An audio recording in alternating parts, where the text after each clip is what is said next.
Yo, my people, welcome back to the YouTube channel. You already know what time it is. Listen, we got a big goddamn live stream here today. I've got a striker in the background, little Drogba kit up here. Do you know what I mean? I'm joined by the one and only Darren Bent. Listen, former Tottenham, former Charlton, Aston Villa, Derby, like so many teams, Sunderland, and now TalkSport and Sky Sports pundit, man. How are you doing? It's an absolute pleasure to have you on, honestly. Yeah, I'm good, man. Yeah, I'm all good. Thanks for having me on. Yeah, a bit busy, man, at the minute, but you know me, man. I always like to make time and that. But yeah, I'm all good, man. Love that. Honestly, it's an absolute pleasure because, like I said, yeah, I did a little digging around before the show. Yeah, obviously we met one time when we did the Give Me Sport video, and that was a blast. We'll hush and we won't say too much about the end result of the quiz and whatnot. Do you know what I mean? We'll leave my defeat in silence, but man, you grew up in Jamaican descent. I feel like I'm talking to me right now. That's literally where I live at the moment in London. So that's mad. You know what I mean? That's nuts. Yeah, I mean, I left London when I was 11, but yeah, I grew up in Tooting. I was born in Tooting. I went to school in Thornton Heath. My dad's side of the family is Jamaica, and my mum's is Barbados. So yeah, it's my dad still lives in Tooting. Funny enough. Is it? Okay. Yeah. So literally around the corner from me, literally. And so that means you know about my ends like Lewisham and yeah. You know about the ends. So that's what I want to see. Do you know what I mean? Now I'm talking to someone who gets me, who understands where I grew up. So I love that. And first of all, I mean, we there's so much to talk about, so much to dig into, and I'm looking forward to getting through the various topics. But obviously I saw you on Sky Sports there for the game for Tottenham versus Brentford. They're through to the final. And, you know, from a Chelsea fan perspective, I mean, it's just bringing back so many flashbacks. Jose Mourinho leading another team to the Carabao Cup final, a trophy that you've won. You know, the last time Tottenham won it, you know, you won it with them. And it's such a big thing to get a young team that haven't won a trophy before or, you know, haven't really been full of silverware. That trophy, for me, seems to be so key to getting momentum, and Tottenham seem to be doing it. What did you make of the whole performance and what Mourinho is doing now at the moment? Yeah, I think you're right. I mean, I think it's a little bit different this season with the final being put back to April. But you're right. I think a lot of teams, Mourinho, Guardiola, these guys, they kind of use it as like a springboard because it comes around so quickly. And the finals usually, I think it's usually in January or February time, you win a trophy that could kind of give you the confidence second half of the season. But for Mourinho, you could tell straight away from the moment he walked in the door, he was going to outline a trophy, and that the very first one that was available, he was going to go all he could to get that. And I think that with his team selections throughout the tournament, you could tell that he really wants to win this one. And I think for himself as well, and for everyone concerned with Tottenham, I think it will be validation, because I think when Pochettino left, and we know how much Spurs fans love Pochettino, they absolutely love him. He got to the Champions League final, and I think they lost in a League Cup final to you, if I can remember right, to Chelsea. So I think if Mourinho was to get it over the line and win this trophy so soon in his Tottenham reign, I think for everyone concerned, it would be like validation, like, well, we made the right decision in bringing Mourinho in. But if they don't win this one, I think there'll still be a few question marks from some of the Spurs supporters, like, well, have they made the right decision? But I think they did, because I think they're a lot closer to winning a trophy under Mourinho than they were with Poch. Yeah, man, I had a show a couple of days ago where I was speaking about London clubs and how Tottenham are leading the lagging London clubs. That was the title of it. And I feel, you know, with them in fourth, they're ahead of the Arsenal and Chelsea as well. And I speak about it so heavily. Anybody that's been like following me for a while will know I go on about this and probably sick of it at this stage. But I always go back to that quote from Joe Cole. Under Mourinho in his first spell at Chelsea, it felt like a Champions League final when they beat Liverpool in the Carling Cup final, it was known as then. And obviously, like I said, you won it. How did it feel to win that trophy? Because I feel like a lot of fans, and you know, Chelsea obviously lost to Tottenham on penalties, you know, for them to get to the finals. That hurts even more for us. But I feel like that trophy's undermined. And how did it feel for you to win that trophy? Because for me, it's just like you said, a springboard, perfectly put. Do you know what I mean? Yeah, I mean, for me, it was brilliant to win the trophy, and everyone concerned with Tottenham Football Club. I've always had my concerns about. I've always wondered. Say teams like Chelsea, you have to put Chelsea in there, United, Man City. These teams are used to winning trophies, like big trophies. So I wonder if maybe it means as much to them as it does to maybe like a club like Spurs, who have not won that much. So, but all I can speak about is on that day, it was fantastic seeing all the supporters faces, how much it meant to them, family members, the players on the pitch. There was tears on the pitch from some of the players. Because it is a special trophy, and at the end of the day, it is a trophy. And that's why I respect people like Guardiola and Mourinho for the way they kind of put their squads together for this. They show respect the League Cup. Too many of these teams, these lesser teams, field lesser teams when they play in this competition. I think, well, you're not used to winning trophies, so it's a bit disrespectful in terms of you doing that. But the very best of the best, like the Mourinhos and the Klopps, not so much the Klopps, the Pep Guardiolas and Mourinhos, they all play their strongest team because they know how important it is to win trophies. And to get one so early on in the season, that might just give you that little bit more confidence to obviously have a good second part to the season. Yeah, 100% agree. And listen, bless up to the chat. I'm seeing some people saying Lewisham is the Ghetto fan. Welcome back. Do you know what I mean? Yeah, everybody knows what South London is like, but we love it. Do you know what I mean? We love South. I completely agree, and I think Chelsea fans maybe now, we've got a couple seasons maybe without a trophy now. This season is looking a little bit dodgy for that in terms of our own form, but I look at Chelsea's squad as a whole, and I make those similarities where it's a very young team. They haven't won much together or anything together really. There's a lot of players from the academy. You've got lots of players that are young coming from overseas, like your Kai Havertz, your Christian Pulisic, who again they need to be fueled with that winning mentality. And I don't want us to go into a phase where we don't take these little, these smaller cups seriously, because at the end of the day, a trophy is a trophy. And like you said, it's memories, it's days out. It's something that as a fan that you're going to remember, as a player you're going to remember. No one remembers, finishing top 4 in whatever year it was. Do you know what I mean? Exactly. It's all about the glory. That is literally the essence of why we follow and play football. So I want to get into the mentality of a striker today. I want to really speak about, obviously there's a few difficulties that hopefully you can shed some light on for Chelsea as well. I know that you're now speaking, about football full time. What is it like being a pundit? Because obviously TalkSport, Sky Sports, like I said, you're a busy man. How is it going from like playing football to now talking about football? Do you get like different perspectives? Does it change the way you see the game, or how is it? Yeah, I mean, when you're playing and you watch a game, you're watching it from like a fan's perspective. You're watching it for the enjoyment because it's obviously football. But from a pundit's point of view, you watch it for the enjoyment, but you also watch it, analysing it. What can I talk about tomorrow? What formation did they play? Who played well? What did the team do very well? What did they do badly? So you do look at it from a whole different perspective. But for me, at the end of the day, it's still football. Do you know what I mean? It's still what I love doing. It's something I've done my whole life. I did my whole life. And it's just nice to still be involved. I know a lot of guys who played the game for a long time that when obviously the end of their contracts came up, that was it. Nothing more to do with football, no coaching, no media here. And they're kind of searching for something to do and they want to stay in the game. But ultimately, there's not a lot of slots, whether it be coaching or media anyway. So it can be a little bit difficult. But for me, I've enjoyed every minute of it. Just take each day as it comes. Keep trying to just... I mean, it's one of them where you can't please everybody. That's the biggest thing you need to learn. I'll say something on this, and people are like, I don't agree with that. But I think that's football. Do you know what I mean? And that's what I like about it, is that it's a game of opinions. No one's opinion's wrong. And as I said, I'm just blessed to still be involved with it. Yeah, I always try and get that across as well. Like I try and give both of the sides, and a lot of people think it's cliche to say no opinion wrong, but it really is true, because if you look at the different managers, the way they did approach games, the tactics, the variety of tactics, and the way that teams can go about trying to win a football match, everybody's got different ideologies on how to approach the game. So there's different ways of going about it, and that's why we get a variety of opinions. That's why we love it. Charlton is obviously a club that you did increasingly well at, exceedingly well at. Joe Gomez came through the ranks there as well. That was someone I went to school with back in Forest Hill Boys. I don't know if you know that school from Lewisham. Are you familiar with that boys' school? No, I'm not. No. Nah. it was a wild house, I'm not going to lie. But we had a few ballers come through there. Joe Gomez, Casey Palmer. What was it like? Because obviously as a London boy too, not far from Charlton, what was it like to play for Charlton and really gain that experience? Because really your hit record at Charlton was mad. Let's be real, do you know what I mean? It was nuts. Yeah, it was just a good club for me to. I've been linked with quite a few Premier League teams, and when I left Ipswich Town, I spoke to Alan Kirbishley. I looked at their squad, and I just felt like that was the probably perfect place for me. As you said, going back to South London, I've been in Ipswich for so long.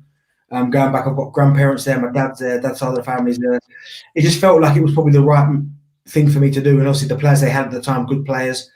It felt like the right size club as well. I didn't want to go from Ipswich Town in the old Division 1 it was then, bang right to someone at the top because I might struggle. Do you know what I mean? So I wanted to obviously use it as a kind of a springboard as well. But it was a great club, man. Like really good people that work there. I still speak to people there now. Great fan base. Really showed the players a lot of love. Showed me a lot of love when I was down there. Still speak to a number of the supporters as well. So for me, it's a club that even though they've had a few issues of late, it's all surprised me that no one has really kind of took a punt and like with someone coming and buying it, like investment. Because I think it's in a nice part of London, in that South London, like around Greenwich, Blackheath, that area. Yeah. Really, really nice area, and it's in London. A lot of people want to live in London, so it's kind of surprised me that no one's taken it over more. Because I'm pretty sure I understand League One is not the most attractive for someone to buy the club. But it's an investment, though, isn't it? It can rise up through the league. So the moment you get back to the Premier League, that club's going to be that gold dust. But as I said, it's still a club. I still check on their results. Still a special club that means a lot to me. And it's a really nice club to play for. I'm glad that I played for them. Yeah. I bring it up because I went to, that was probably one of my first games going to Charlton, because they as they was encouraging me to get to football, the family were like, well, we're not going to take you to a Chelsea game straight away. Let me ease you in with the Charltons, the Millwalls, the cheaper ticket prices, and then we'll see if you, you know what I mean? We'll see if you can hack it. And then after that, then cool, you can go to the big leagues. But I want to get into it because, you know, Timo Werner, I have to bring up from a Chelsea fan's perspective. And guys, I'll take some questions from you very soon as well. Timo Werner's in a real tough run of form, and obviously you're a striker that, you know, very, very quick, you know what I mean, very quick striker. I remember having you a Football Manager, like 19 pace. I said this to you when I saw you in Holborn. I was like, yo, your pace is something mad. You get 19 out of 20 pace, that's a hard hit. Football Manager don't mess about. Their data and analytics are hard, so they know what they're talking about. Do you know what I mean? And Werner, again, is another very quick striker. So you can relate on that level of using your pace to get him behind the defensive line, play on the last shoulder, try and I think, again, 1v1, such an underrated part of being a striker. 1v1, you got time to think about it. You know, really the whole world is on your shoulders at that point. You know, if you don't score, it's a mistake. If you do, you're doing your job. What kind of mentality are you going into specifically when you're on a 1v1? Because we've had Werner miss a few big chances, but those are the situations we're trying to get him into. When you're 1v1 as a striker, what's going through your mind, really? I mean, I always used to hate the ones where someone would roll me through and I've got all the time in the world, because in that situation they're probably the most, even though when you score it, people look at it, they go, oh, that was easy. But sometimes you've got to think about, right, getting the ball under control. Where's the goalkeeper? Where's the defender that's sprinting up behind you? How much time have you got? What finish are you going to do? Shall I roll it past him? Am I going to chip it over him? Am I going to go around him? It's honestly all these things. And I used to hate them. When I used to go through, I always used to get to a certain point in and around the box and go, you know what? I don't care where the goalkeeper is. I'm just going to try and finish it this way. And if it goes in, it goes in. I was always better at the finish where someone would roll me, I'd take a touch, or like instinctive finishing, take a touch finishing it, or one touch finishing. And I think Werner, at a minute, because he's that quick, he just needs to settle down in front of goal a little bit. Now, when I was younger at Ipswich, I couldn't finish for everything. I was the exact same as Werner. I would get that many chances in the game, couldn't finish it. I'd finish some, I'd miss a lot. But what the positives I was taking from it is I kept getting in the positions, and obviously I worked on my finishing every day after training, sometimes before training, working hard, up to the point it just became natural. And hopefully Werner's doing that, you know what I mean, as we speak, he's doing the same. But it's just a case of staying positive, trying to be calm, because too many times he's a bit too erratic. Like the ball comes up his shoulder, he'll take a touch, and he wants to get the shot off as quick as possible. And sometimes in the box, I know it's a kind of a hard skill, but you've got more time than you think. Even if you just take that little deep breath and then finish it, that will just calm you down. And I think that will come because, listen, he's a good striker. He scored a lot of goals in his career, and I think the goal scoring touch will come back. You look at his finish in the League Cup against Tottenham. Not everyone can do that. The touch, relaxed, just rolled it round into the corner, and that will come back. But it's obviously just about him not kind of hiding, just keep doing it, keep getting in there, and eventually it will turn. Yeah, even the strike that he had against Tottenham in the league, but it was called offside, I believe. But he was on the left-hand side and he whipped it off the post and in as well from quite a tight angle. For me, he's got the technique, but again, like you said, it seemed very rushed at the moment. He's been missing a lot of big chances that you'd expect him to put away. One even on the goal line, one flashed across, went over the bar against Rennes, I believe, in the Champions League. It's been very rushed from him, but also a lot of Chelsea fans will be saying, they'll be asking the question, he's been playing on left wing a lot, so he's not really playing in his natural position, you'd say. At Leipzig, he played in a front two. And I want to get your opinion on that from, drifting between a front two and a lone striker. He played front two at Leipzig, played off a big man, roamed in the left channel, but he was never really the focal point, having to hold up and do all of that kind of stuff as a centre forward, as the man behind me, Drogba. We spoke about him as well last time we saw each other. But have you had to go from a front two to a one? And what is the main differences if you have, and how does that change your game? Would you be able to adapt?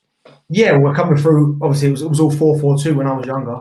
Big man, little man. I played up front with a guy called Shefki Kuchi. And it was a case of just, because he was the big man, he was strong, powerful. I just had to feed off him. So I'd have to read if he was going to win his headers. If he was going to knock it down, I'd have to run across the front of him. And things like that. But as I kind of evolved and I got to Charlton, we went to a 4-5-1. Not even a 4-3-3. I'm talking about 4-4-5-1 flat. Defensive. Yeah, defensive. So I had to do a lot more work. I had to run in behind. I had to come short. I had to pin people. I had to win my headers. But I kind of evolved, and more people started playing ones. But I think for Timo Werner, yeah, I've seen him play off the left for Leipzig, and I thought he was very good. I think if I can remember rightly, I remember he absolutely terrorising Tottenham for Leipzig from the left. Yeah. If I can remember rightly, he was brilliant. But obviously the perfect strike partner for him would be Giroud, because he's probably the best target man that they've got.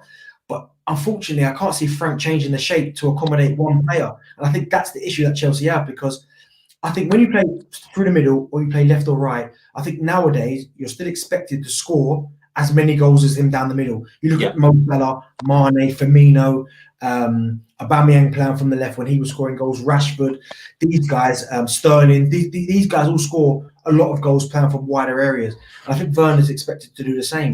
If you are going to play him up front in his more natural position, then he needs a strike partner, and that's where you need to, on the training ground, do work with him, Giroud, Abraham, just to kind of get that balance, because you can't have him play from the left the whole time and then all of a sudden, right, this one-off occasion, go down the middle and play, because it's completely different dynamics, because then the whole team's dynamics has to change. You can't then just be more direct. You've got to get players in behind him that can give him the service, because there's no point playing someone like that up top not giving him any service. Yeah, I thought Man City, he definitely moved centrally, but again, it was better than his performances from the left. I've been personally asking for him to be benched for quite a few weeks, because again, I don't feel like we're getting the best out of him. I don't feel like he's been playing particularly well. His confidence seems a bit shot, and obviously, as you can see, the pressures on Frank Lampard, we need points. His average position at Leipzig was also a lot higher up the pitch. I feel like at the moment, he's being asked to do a lot of build-up play, a lot of dribbling. And I don't know if you agree with me, but I do liken him a bit to Torres in the fact that he is a last off-the-shoulder striker. And when Torres was going through his bad spell at Chelsea, he was trying to dribble past players, but he was really just knocking it and running past them. And sometimes he wouldn't get round the back, and then suddenly it's a problem. Do you think if he goes lone striker, do you think that will improve him? Or do you just think a two-striker system really is the only way? Because obviously, the way Chelsea play as well, with a high volume of crosses this season, I think we have the most crosses this season out of any team over Leeds and Liverpool. But that in itself is wrong, because you've got the most crosses and Giroud doesn't really play. Abraham really play. But when you talk about obviously him running with the ball, I think was it against Newcastle where he had that run where he just destroyed everybody, went through the middle. And I think at the end of the day, being a striker or any kind of forward player, first and foremost, goals breed confidence. That is the bottom line. Like, regardless whether you're going for a bit of a barren run or you've got great technique or you've missed a couple of chances, goals breed confidence. So I think even right now, if he was to go and score in his next game against more, if he got Morecambe on in the cup, I think if he was to go and, if he was to get a goal in that will give him a little bit of confidence. He scores in the next one, then listen, it will go from strength to strength, and things that we're talking about now will become irrelevant, because it will be going for on goal and you won't even be thinking. You'll just finish it off and they'll be like, oh, well, there's the player that we signed.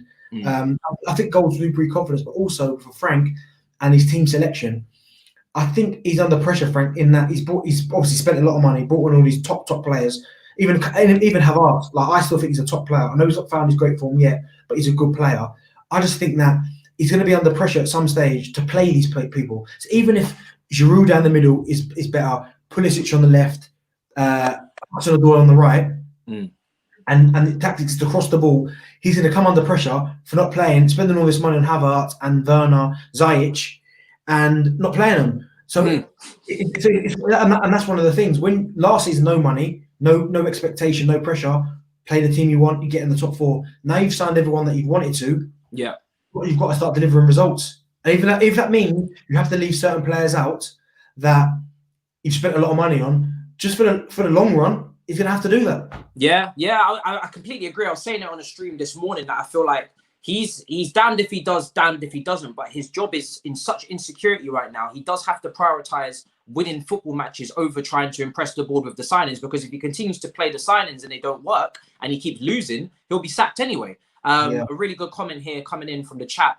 Werner's hold-up play might be a problem playing as the lone striker. I do feel like in the modern day as well, the lone striker, like we've seen with Harry Kane, for instance, there's so much more to it now than just getting goals. And I do worry about the fundamentals and the basics of his game in Werner, in the first touch and the link-up play. But maybe this is a confidence thing. But obviously Harry Kane for Tottenham, if we're looking at him, and maybe the partnership that you're suggesting that he could have with Giroud, where the hold-up, Son runs in behind. Maybe Son could be the Werner.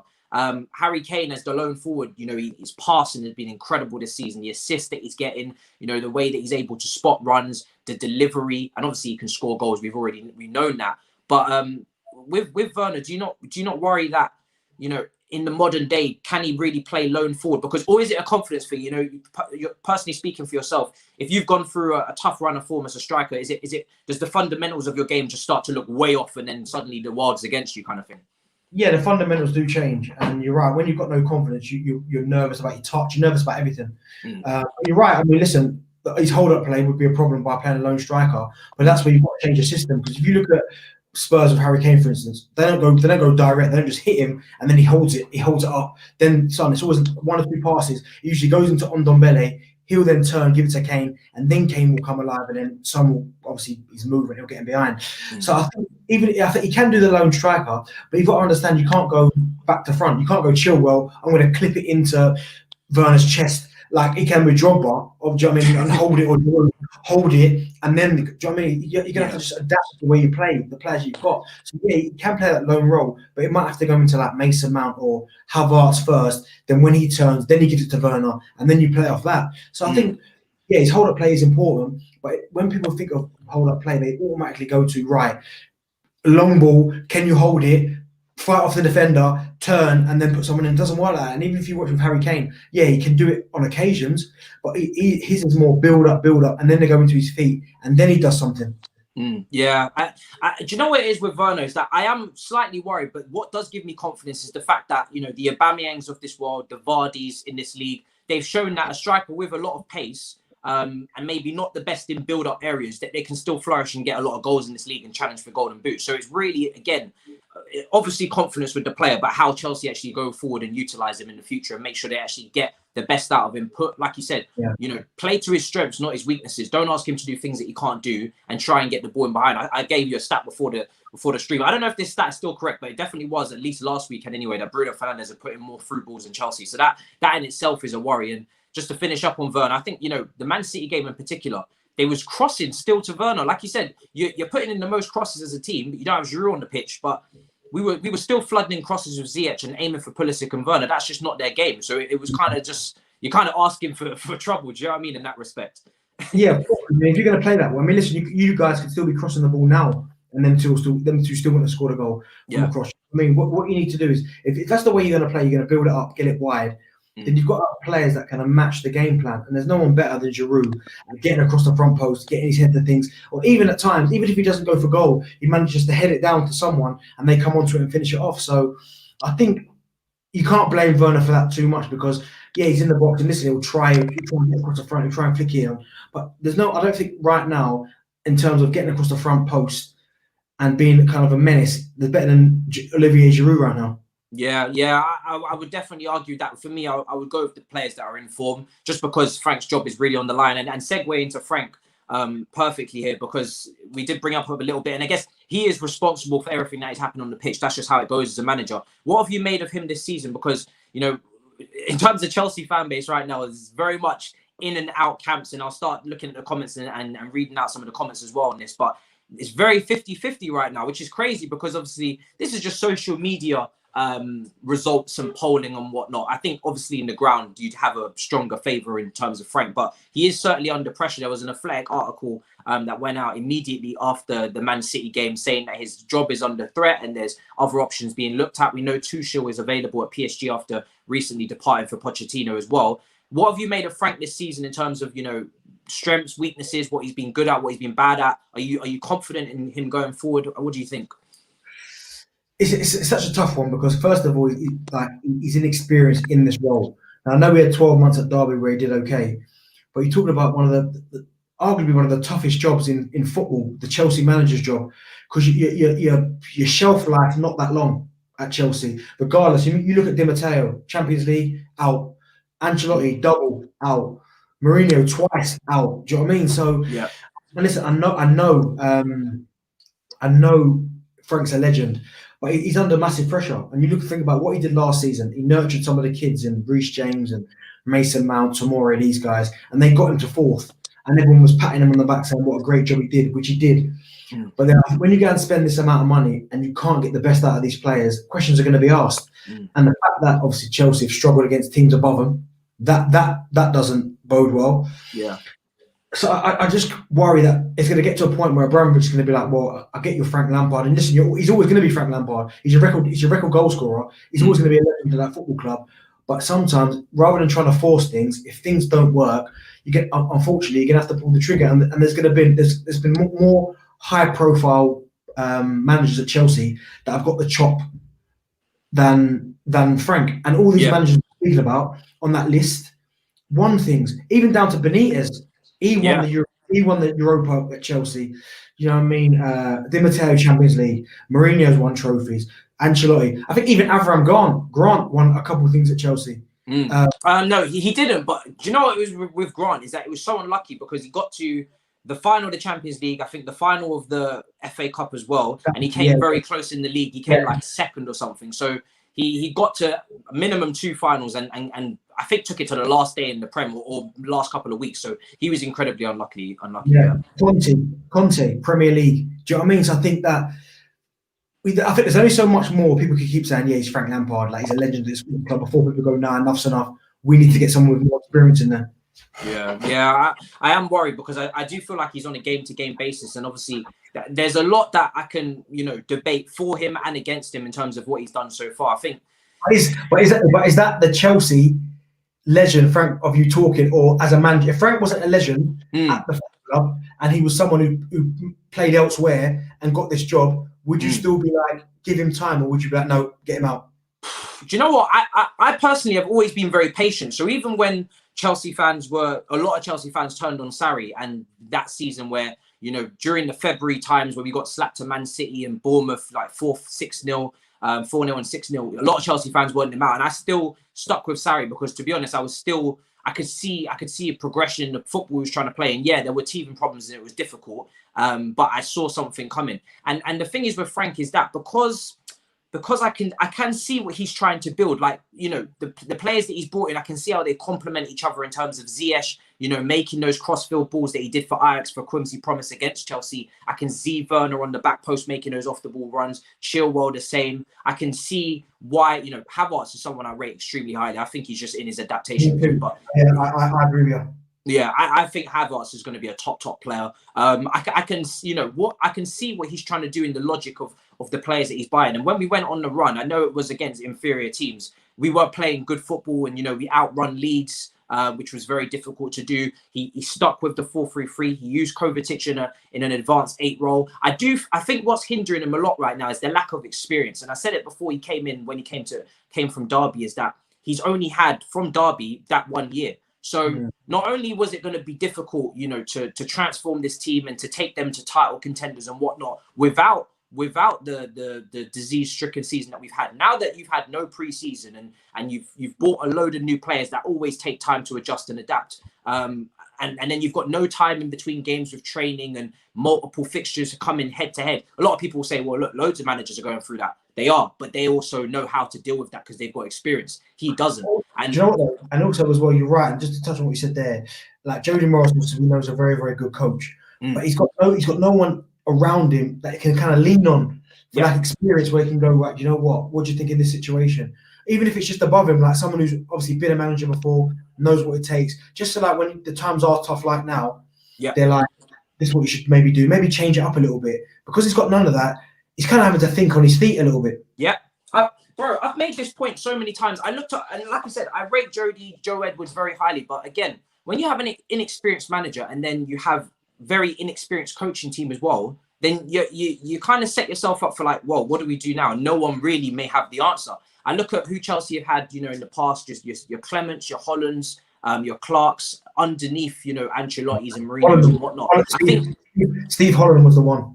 Yeah, I love Steve Holland, honestly. I think any one of those guys, if they were just in the team, in the coaching team with Frank, they would be vital right now because, again, like you said, great talented young coaches who've come through the academy and done great things. And we know Chelsea's academy have won great things over the years in terms of the FA Youth Cups and whatnot, but no experience at the top level. And when you have everybody learning, which is what's happening, learning on the job, then you have these issues. That's why, you know, I am near my breaking point, to be honest, as a Chelsea fan. I think a lot of us are. I'm not going to lie. Do you know what I mean? I think if he was to lose to Fulham as well, and or even drop points really to Fulham in a couple of weeks, I think that would be people's really last hurrah kind of thing. And I think it's difficult because the season is so challenging, and we can see that with the points very tight. The gap is, you know, we're seeing Liverpool lose to Southampton. We're seeing, you know, Man City, they're just resurging now, getting to their old selves after a tough start to the season, and that's under really experienced world-class managers. So, you know, it's tough to be so. It's tough to stick so closely to him because you say you're not really ready. You're not a top manager. And to be honest, if it was someone else, I don't think you'd even be here. Let's be real. You know, no other manager comes from Derby and gets the Chelsea job just off rip. But then on top of that, it's like you're only, you know, 7 points off or 8 points off the top.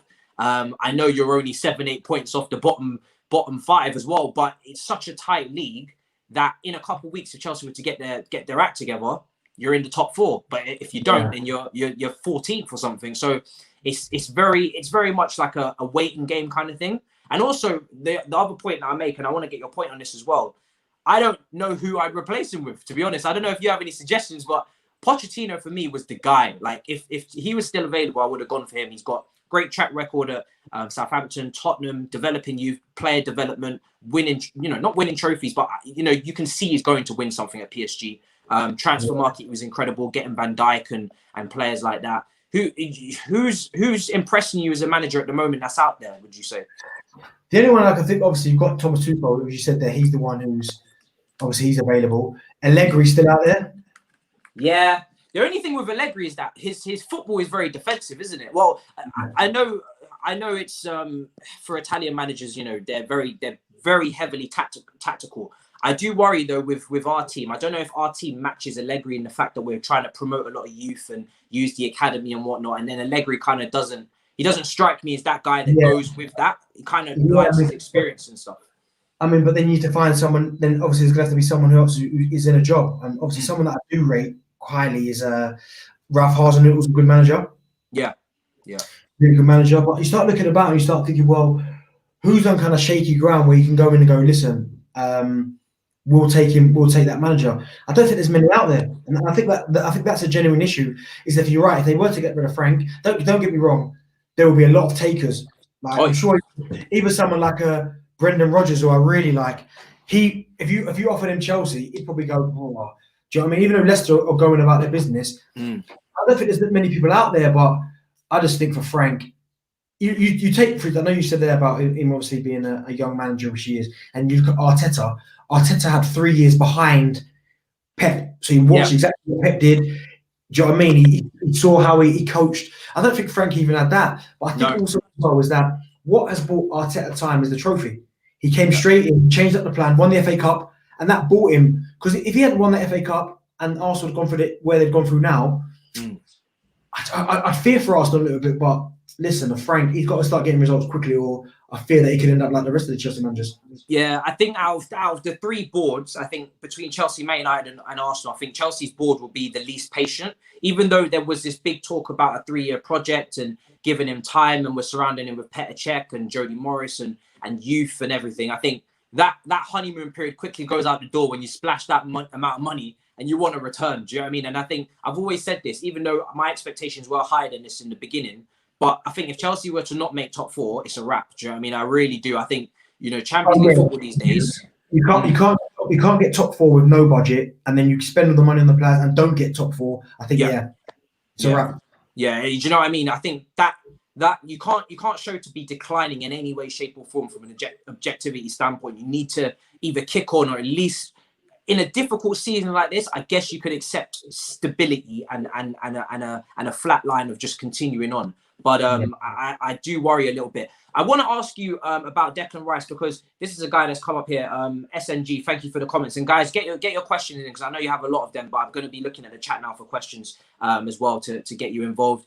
We need Declan Rice for a 4-2-3-1, maybe Gilmore too as well. I do want to speak on Declan Rice, because he has been a major transfer target for Chelsea. One thing I don't want to do is pin Chelsea's hopes and dreams on new players, because I think when you've signed as many players as we have and you haven't ingrained them all, and there's still a lot of players that need to be ingrained into the system, your Kai Havertz, your Timo Werners, that need to be improved and put into the team. I don't think splashing more money is always the right way to go. Do you know what I mean? Sometimes there's a little bit of value in I remember Tottenham actually did this very well, where they didn't sign anyone for a good couple years under Pochettino because they had no budget under Levy, but because they had the same squad, they actually just improved, because there was a familiarity between the players, and it just every year the chemistry just got better and better, and then they obviously got to the Champions League final.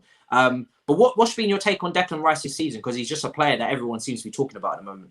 Yeah, I mean, listen, for me, he's been a good player. I like Declan Rice. I'm a big fan of his. And I think he'd do well at Chelsea. It's just, where do you play him? I wouldn't sign him to come in and play centre half. That's one thing I wouldn't do. If you're going to play him in any kind of role, you play him in the holding midfield role, which is his best position. But listen, I'm all for that. I like Declan Rice. He's young, English. He's got a lot of talent. He reads the game really, really well. Great range of passing. And listen, if you could somehow play him and Kante next to each other, I think you're onto something there. And then maybe a number 10, I'd like to see that. I'm all for getting Declan Rice, and I think he's a very, very good player. Yeah, he's a player that's got a lot of potential. Someone here has likened him to a young Nemanja Matic. I remember when Chelsea had a pivot of Kante and Matic. I believe it was under Conte, and they were going for the title that year as well. There's just a bit more balance in the fact that there's strength, there's pace. There's a little bit of leadership in Rice as well. A lot of people have flagged up to me in recent weeks. There's a lack of communication in the midfield between Kovacic, Kante. They're kind of quiet. Just to touch on that, because obviously as a former player yourself, just how important is communication on a pitch? Because it's not something I think that's flagged up a lot between fans when they speak about players and their targets, and getting players from different leagues and different backgrounds, and is it important to establish a culture in a squad and a leadership and a communication on the pitch, or do you feel like talent is the first thing that you look at, or how do you go about it? No, you need communication, 100%. You need that. You need someone who's always talking, especially at that position in midfield, and especially at centre half. If you've got no communication, then anything can happen. I mean, if you're not talking to each other, runners in behind you, not in midfield, not tracking your runners, not talking to the person, like fullbacks, if you're not talking to your fullback, show them inside, show them down the line. Communication is key. You can't. I mean, there were certain training sessions where we used to try for like we're not allowed to speak. Like we used to the session was you can't speak. It was so difficult because straight away we're not. To tell someone's man's on, and you couldn't honestly literally do nothing. So for me, communication is absolute key. Is that like a reverse psychology thing where the manager is like, okay, we're not going to speak and let's see how you do now, and then when you're playing, I expect you to talk because you know exactly how difficult it is when you don't speak, kind of thing. Yeah, exactly. Like when honestly in training, he says don't speak. You can't tell anyone if someone's behind them, man on. You can't call for the ball when you're in a good position. Because obviously when you can't communicate, you've got to be checking your shoulders in the whole time. Then you've got to be looking around to see what's going on. And it was so difficult. You don't understand when there's a real lack of communication how hard the game can become. But when there is communication in there, it just eases it up for everybody. Like if I'm playing in midfield with you and I'm like man on or right shoulder or pass it wide or track your runner. Like, do you know what I mean? It's little things like that. It helps just speed the game along a lot and keep it one touch and whatnot. Exactly, and I think that's key. So communication, that Chelsea team, yeah, maybe they lack a little bit of that in the whole squad, really. But Declan Rice, I said, will be a good signing. Why be one question for Darren? You feel the quality in striker has declined as a former forward? Don't you feel like the modern striker lacks all-round play overall? How do you feel about that? Because a lot of people do speak about not just strikers declining, but even the fact that another example I'll give you as well, and I want to see if you agree with both of these statements, but I feel like there's not as many long-range shooters in the Prem as there was before. Like, I remember growing up, you know, in the prime, basically when you were playing, the prime Premier League days of like Chelsea, Arsenal, Liverpool, Man United top four, and you know, you got your Gerrards and even your two guy at Blackburn, you know, long-range shooters, Scholes. Yeah, there's not many anymore. Do you feel like both of those things are true, especially with the strikers as well? I think with a striker, I think all-round games I'm probably going to go reverse a little bit better, as in terms of, because now all-round, like if you look at number 9, when I was playing, certainly people like me, Defoe, that type of centre forward where all we want to do is score goals. But when you look at the modern day all-round centre forward, you look at people like Kane, hold up play, lovely. Firmino, brilliant with his feet, back to goal. Who else is there? Man City. Aguero, maybe a little bit. But I just think maybe now, I think because the emphasis, but certainly like when I was growing up and my first, like, say, a fair few years in the league, the emphasis was always on the centre forward, get the goals. But I think because now we're seeing this evolution, I think maybe Ronaldo and Messi maybe were the ones that kind of opened it up. Ronaldo's playing from left, but scoring 40 goals a season. Messi's playing from the right, scoring 70 goals a season.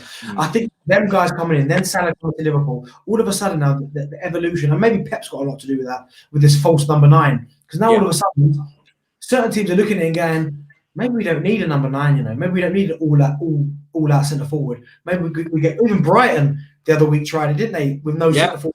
They're using the striker as an extra midfielder. Do you remember when Pep did this at Barcelona? He used Fabregas as the false 9, and he almost became it became a diamond of Busquets, Xavi, Iniesta, and Fabregas to hold possession, and then Messi and David Villa or whoever it was on out wide would be the strikers. Yes, exactly. And I think a lot of people are trying to do that. And I think now that the evolution of my type of centre forward, where I was like in the box, is kind of becoming a dying breed, I think. Yeah. Firmino as well is another good example of someone that plays a false 9 role, and I've seen Chelsea over the years do it often as well. Before Lampard came in, Hazard was used false 9 a few times, and I see a lot of teams doing it. But it is interesting because I think Mourinho did it at Chelsea a few times. I think he did it at Old Trafford one time with Schürrle. Yes, literally, that's actually a very good point. I forgot about that. Yeah, Schürrle was definitely used in a false 9 a few times. But also as a centre back, do you feel like, obviously you've probably spoken to a lot of centre backs because obviously playing against them, and you know the conversations that go on during the game when they're marking you maybe before you make the run. Do they prefer a bigger striker like a Giroud, or do they prefer someone who's a little bit maybe like a Sterling who plays false 9 and just he's not as maybe as clinical with his finishing, but he's going to be moving around a lot more and drifting into different spaces?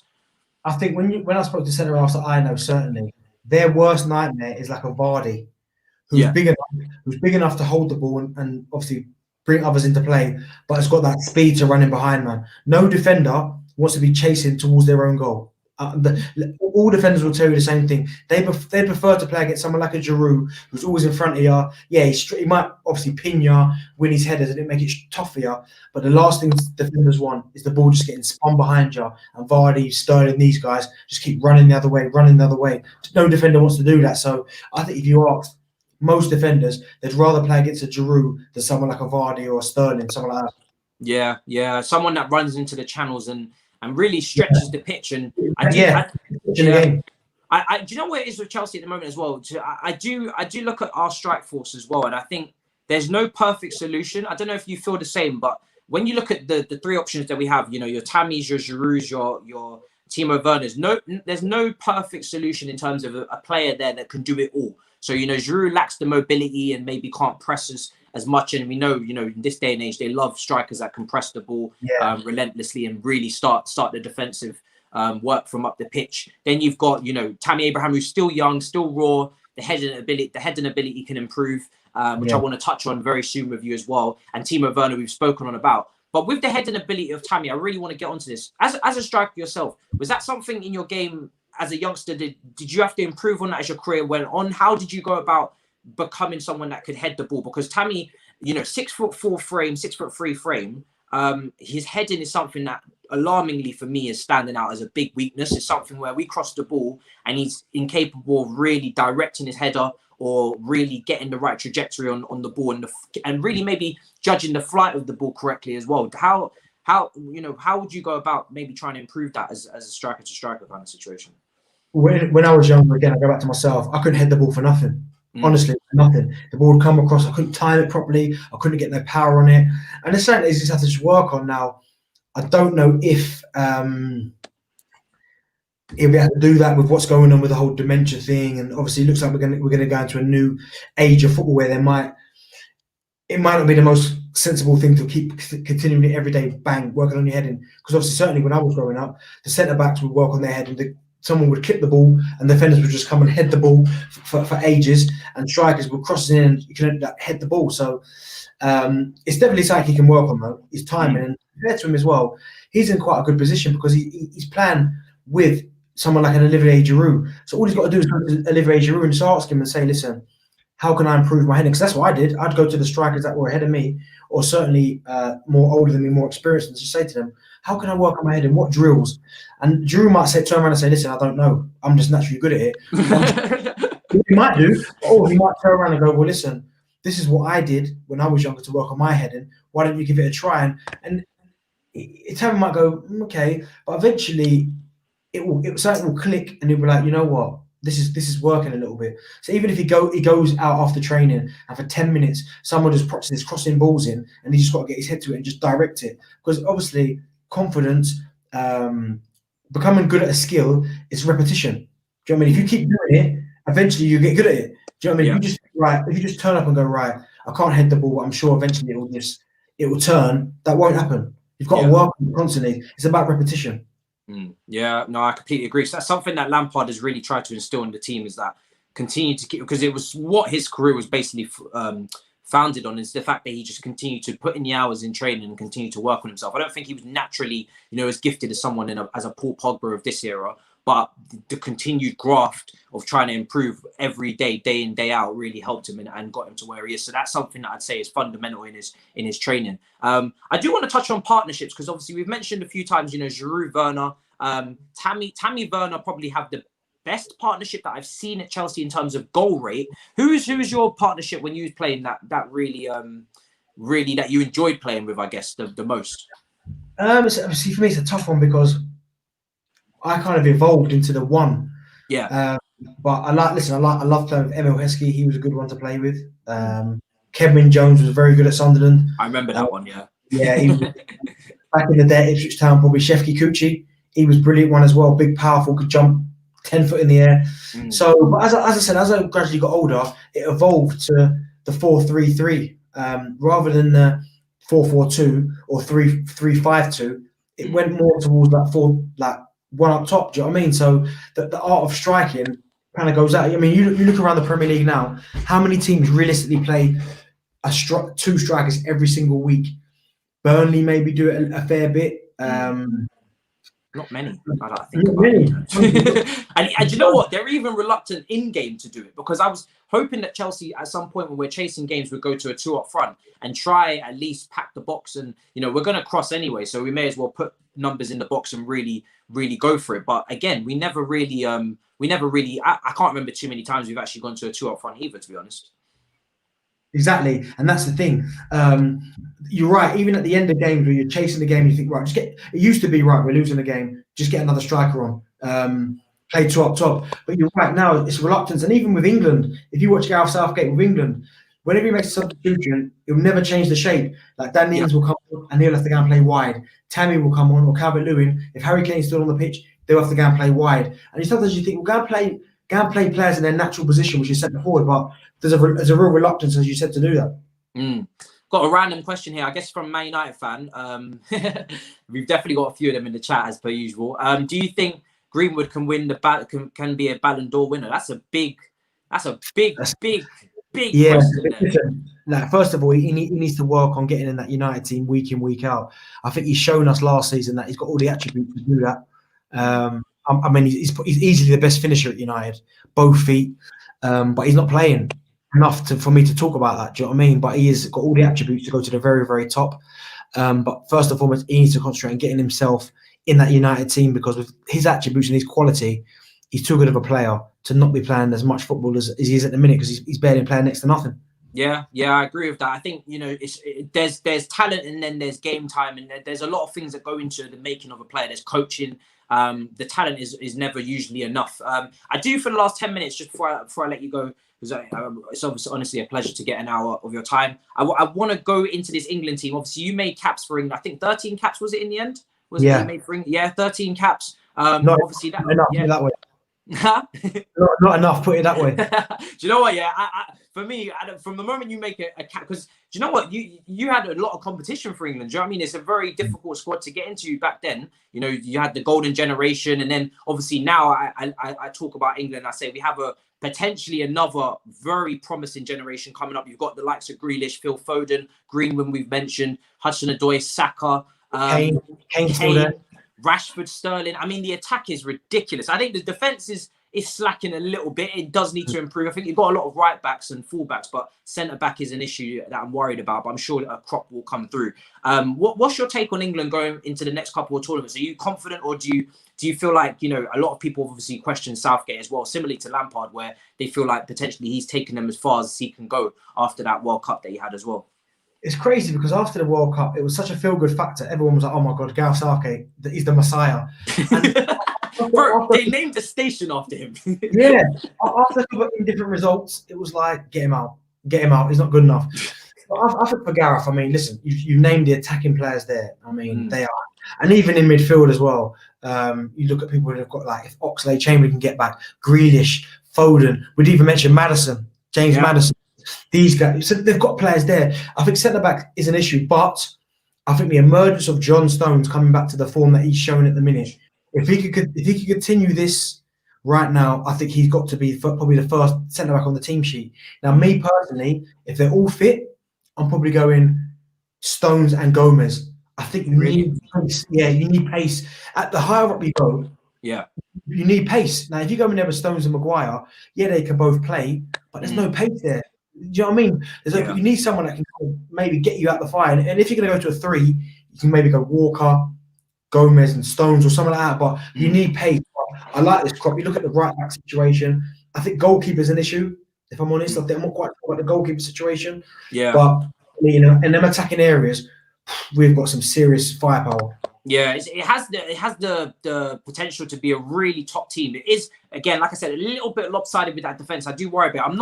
I'm not too sure on any defensive partnership. It'll be interesting to see if Stones' form is long term, or it's just a patch that he's going through, because he's been very up and down in his career so far. At Everton, he was unbelievable. Everybody wanted him. Jose Mourinho even wanted him at Chelsea, and we know how much he goes on defense, but he couldn't get the deal done with Everton. But then he's kind of stagnated and gone up and down and whatnot. Maguire, I agree. I don't really.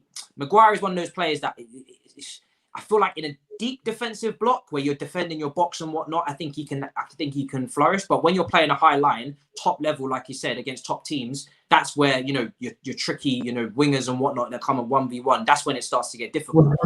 Top teams will just sucker England in. If then they've got no pace at the back, they'll let England have possession. They'll just encourage them onto them, and then bang. Can you imagine if, like, they played France, for instance, and they just let England have it, and Mbappe's up there on the halfway line waiting, or Griezmann, all of a sudden, bang, bang, it's a wrap. Yeah, it's a wrap. You need someone to run. Yeah, no, I couldn't agree more. I actually fearful thinking about that, to be honest. You actually imagine, Jesus Christ. Question for Darren again: is player power really a big thing as the media paints it? As a Chelsea fan, I'm used to the media constantly painting us as negative, so I wanted to know if it's that big. And we had another question, player power. So I mean, you've been part of dressing rooms before, and this actually leads to another question I'll ask you afterwards. But is player power a thing? Is that something that really goes on, or is it just media hype? I could honestly say I've never been in a dressing room where players have kind of overpowered the manager. But if you look at a club like Chelsea, for instance, you look at the amount of managers the players have got rid of. Like, as in, and the thing that's surprised, the thing I never quite understand with any kind of players, when I said they've lost the dressing room, is that, and clearly you'd have to say part of it reigns true, because you look at the impact when the new manager comes in, the players run harder, they work harder, they get result. And you think, well, why don't you do that a couple of weeks before? It comes down to sometimes players, which it does happen, you get tired of the same voice, the same tactics, the same direction on the training field, the the same sessions, the same regimes. It's a bit like, and to be fair, I thought Manchester City players looked like a little bit under Pep, a little bit like, oh, here we go again. But to be fair, they seem to have turned the corner and go, no, we're going to go again. But and that's what you've got to give credit to people like Wenger, Ferguson. These guys were long-standing managers, keep getting the best out of teams, because you can't keep having players down tooling every time they don't like the manager's ideas or they become bored, because it can be difficult. Listen, I played under managers for like, I think maybe 3 years, maybe 2-3 years. And even after the end of the second year, it's a little bit like, whew, all right, we're doing that. It can become difficult. Yeah, do you know what? Credit to Ferguson as well. I think it was his birthday the other day, so a belated birthday to him. But he was able to tick over the playing squad as well. So when there were a few eggs in there that potentially were ready to hatch or leave nest and go to Real Madrid's and whatnot, Roy Keane sagas and whatnot, he just got rid of them. Do you know what I mean? And he changed his assistant managers as well. Potentially that was another way of keeping things fresh. I do want to ask as well, because it kind of trickles on from the player PowerPoint, but Frank Lampard is obviously very inexperienced, and I wouldn't say he's, you struggle to even put him in the top 8 of Premier League managers. We have a very good pool of managers. I'd say the best managers in the world right now are in the Premier League. Your Klopps, your Guardiolas, to even your Bielsas and et cetera, your Mourinho's. What about my man at Bayern? What's his name at Bayern? The manager of Bayern? Flick. Yeah, Hansi Flick. There you go, he's one. Yeah. But I have to ask: Do players in sticky bits of form like this? Will players have conversations amongst each other, say, "Oh, I didn't like that training session," or is he really cut out for the job? Do they ever question? Because obviously, I always try and relate it back to real world, where, like you said, after a couple of years, same boss, it does start to get a little bit boring. But also, if your manager's making a few errors at work and you're like, yo, you don't really know what you're doing, you start to talk about it amongst your co-workers. Does that happen in amongst playing squads? Do they be looking and be like, yo, this brother don't know what he's doing? Kind of thing. It depends who the manager is. I mean, I've had managers before come in, and it's a little bit like after a little bit, you think, what? That makes no sense. This ain't going to work. So you knew it, and players will talk about it. But I think when you've got someone like a Mourinho who comes, so you see, I think Mourinho going into Spurs, for instance. There's no one on the planet, any of them Spurs players who haven't won anything, could turn around and say to each other about Mourinho, I don't know about this. He doesn't know what he's doing, because obviously he's won everything there is to win. So I think it does come down to what other manager steps into the dressing room. Like my only fear for Pochettino at Real Madrid is if Neymar or any of them big boys throw their toys at PSG. Yeah. I mean, he's already come out and said Mbappe needs to improve. Now, if Mbappe turns around and goes, I don't like this guy, and the rest of the players jump on board of that, then Pochettino at time in Paris is going to be very, very short. So I think it does depend on what manager comes in. Yeah, I agree with that. It really just depends on the CV. I think the more experienced and qualified you are, the more people will believe in you, isn't it? Just really the way with anything. A really good question here. Which defender was the best you've ever come up against? Also, maybe including an underrated defender you always found difficult. That's a good question. I like that one. I mean, the best ones I came up against was I played against Thiago Silva when he was at his peak. So that might have been AC Milan maybe or PSG. I played against Sergio Ramos. That was tough. And in Premier League terms, Rio Ferdinand was really, really difficult to play against, him and Vidic. But from an underrated perspective, Ledley King, he was so good, man. Ledley. Yeah, man. Not spoken enough. Maybe obviously the injury issues, but never spoken about enough for me. Him and Woodgate as well. They're very underrated in the fact that, but again, just a lot of injuries, isn't it? Yeah, both very, very good. Ledley was superb, absolutely brilliant. Read the game really well. Had bad knees, but still managed to be man of the match in most of the games. So I'd have to say they were the best ones. Yeah, I actually, now this is bringing back a lot of memories when we used to come up against you guys, Tottenham, and you had your Woodgates or your Van der Vaarts, your Pavlyuchenkos, yourself. It was a very exciting game, always very high, especially at White Hart Lane, always high tempo. You got some high scoring 4-4 draws in there or something. When you guys used to go to the Emirates as well, it was very, very high intense, very high scoring games. Those were the days, man. It was so entertaining. Do you know what I mean? I remember the 4-4 against Chelsea was crazy. That was the same season that was the following season with the 4-4 of Arsenal. But in the same season as the Chelsea, we had a home 4-4 with Villa as well. So because I remember David Bentley. I don't know if you played in this specific game. I can just remember vividly that David Bentley smacked one in from like near the halfway line or something. Yeah, I scored in that game. Yeah, 4-4. Yeah. Yeah. There, those for me, yeah, that's when you watch the Premier League years on Sky or whatever. Those are the games that you go and look for, because they were mad. They were mad games. Polar Bear have a question here: who's better, Werner or a Liverpool beach boy? Are you taking? Yo, sometimes I don't read the question before I put it up on screen, so I am taking risks and putting a lot of trust in my super chat. the beach ball incident. Werner, man. That's Werner or the beach ball. Nah, Werner, man. Listen, Werner will come good, man. Don't worry about Werner. He'll come good eventually. And I guess I can't miss the beach ball incident, because that was hilarious. I did watch a few of your goals. They got some clips up on YouTube, and that one always comes up. What was that like when the ball just hit the beach ball and just went in? Did you feel a type of way in terms of like, do I celebrate or what? Do you know what I mean? Is it my goal? Not really. I just thought it was a goal and I ran off celebrating. It didn't really faze me one bit, to be honest. Like, a few people were like, "Oh, I shouldn't have stood," but at the time, no one had really known what the rules were. So it's one of them now. I think about it now. I think that was crazy, but then was like, nah, it's my goal. It's another goal. Run off celebrating. These days, VAR would have got involved and be like, yeah, the beach ball was a little bit offside. I'm not sure, guys. I'm not sure. Listen, guys, that's all we got time for. Listen, like I said, I really appreciate Darren Bent coming on today, and hopefully we'll get him on in the future as well. He's played for a lot of clubs, do you know what I mean? So a lot of previews we could do, but he's a very busy man. He's been working hard. I've been seeing him in the media doing his thing, so I want to let him go on time. Do you know what I mean? Bro, let them know where to find you, because obviously, TalkSport, Sky Sports, where else, any places they can find you doing more punditry? Yeah, I do. Obviously, I do Premier League TV, but that's not shown in this country. But no, they're the big ones. Sky and TalkSport, the big two. They're the ones that I do most of my stuff with. Yeah. Premier League TV is great. I mean, for the guys of you that are not from the UK or from Ireland, you can catch that. So it's not everybody else can get it but us. But yeah, really great show. I highly recommend that as well for the overseas viewers. You get your fix of Premier League football. Listen, it's been an absolute pleasure. Like I said, it's been great to dive into the mentality and the mind of a striker, a former striker. Like I said, this has been great, because I used to have you on Football Manager. Like I said, I used to just I know what tactic I'm using when I use Darren Bent. Do you know what I mean? 19 pace, 4-4-2 potentially in behind. I don't mess about. Do you know what I mean? It's been an absolute pleasure, and people, we'll be back tomorrow. I say we'll be back tomorrow, potentially with 2 guests. I can't tell you the names as per usual. Cheeky Sport in the building. I'm sure that's Joel. You know him very well, Darren. There you go. There he is. Thank you so much for the support, Cheeky Sport. I really appreciate it.